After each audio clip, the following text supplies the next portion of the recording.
और रानियां क्या करती है? रानियों को लड़ाई लड़ने की दरकार नहीं पड़ती है। इसीलिए कोई भी मिलिट्री में स्त्रियों को भर्ती नहीं किया जाता था। ये तो अब किया जाता है, जब तमो प्रधान बन गए, प्रजा के ऊपर प्रजा का राज्य हो गया।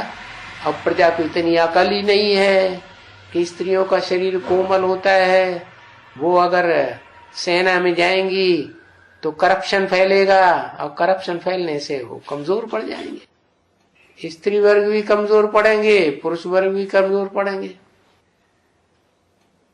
और हार हो जाएगी।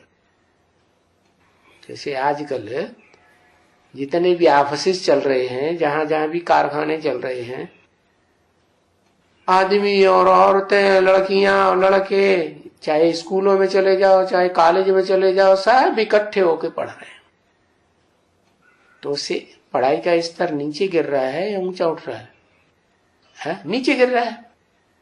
ऐसे ही जो लड़ाई लड़ेगी या जो ऑफिस में काम करते हैं, वो ऑफिस का काम एक्यूरेट चलेगा या डिस्टर्ब होता रहेगा?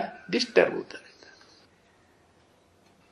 तो ये करप्शन की बात किसी की बुद्धि में नहीं बैठती, प्रजा की बुद्धि में नहीं बैठती, क्योंकि प्रजा जो है वो तो सतयुग के आदि से ही प्रजा ऐसी है कि उनको एंटरटेनमेंट के साधन चाहिए ज्यादा।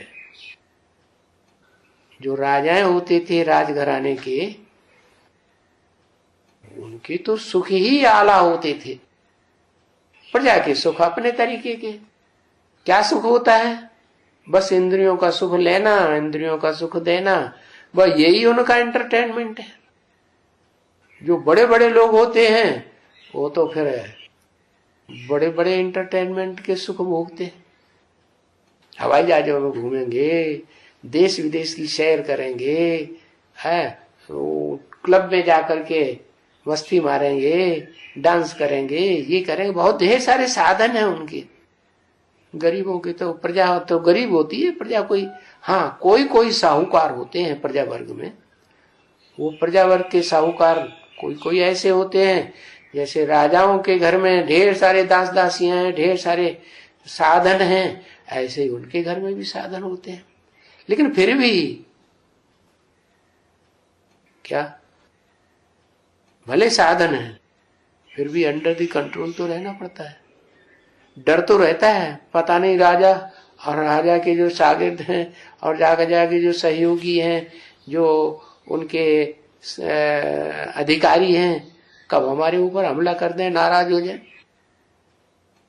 तो ऐसी ऐसी स्थिति होती है। उसका कारण ये है करप्शन। प्रजा में करप्शन ज्यादा होता है या राजघराने में ज्यादा करप्शन होता है? चोरी कहाँ चलेगी, चकारी कहाँ चलेगी? है प्रजा में ज्यादा चकारी, चोरी चकारी चलेगी।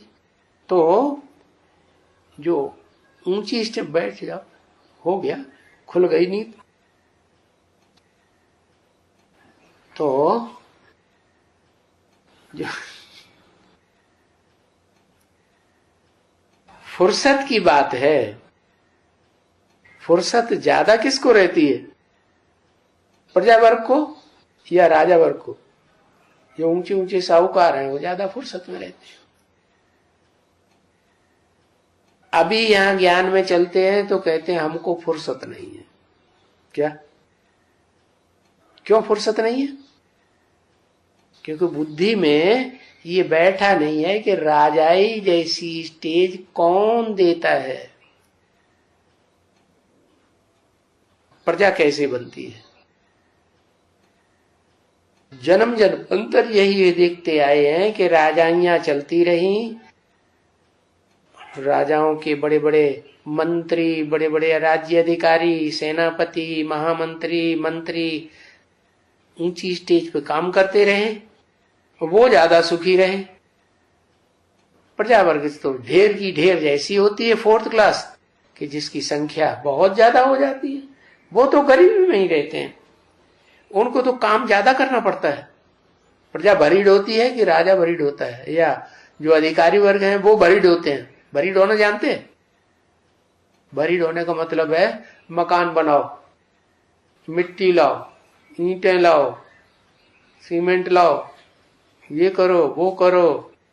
माने जो मिस्त्री होता है वो भी मजदूरों के ऊपर कंट्रोल चलाता है, तो मजदूरों को कहेंगे बेचारे भरी ढो रहे हैं। कारण क्या हुआ? कारण इसका पैदा होता है शूटिंग पीरियड में। शूटिंग पीरियड में जब बाप आते हैं तो बाप एक ही बात बताते हैं, सब बातों का सार ये है उस मुकर्रर रथ को पहचानो। उसको पहचान लिया तो जैसे भगवान को पहचान लिया।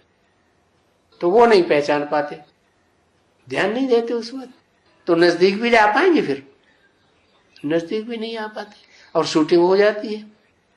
जो यहां नजदीक रहते वो वहां भी नजदीक रहते, जो यहां दुश्मनी कर लेते वो वहां भी दुश्मनी करेंगे।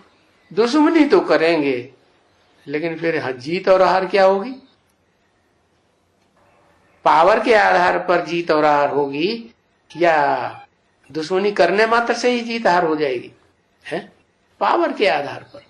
तो पावर किसको ज्यादा मिलती है? पावर तो जो मुकर्रर रहता है, जिसमें शिव बाप प्रवेश करता है, उसी को पावर ज्यादा मिलेगी ना। बाकी फिर नंबर बार, जो जितने कनेक्शन में आएंगे उनको उतनी पावर मिलती है। और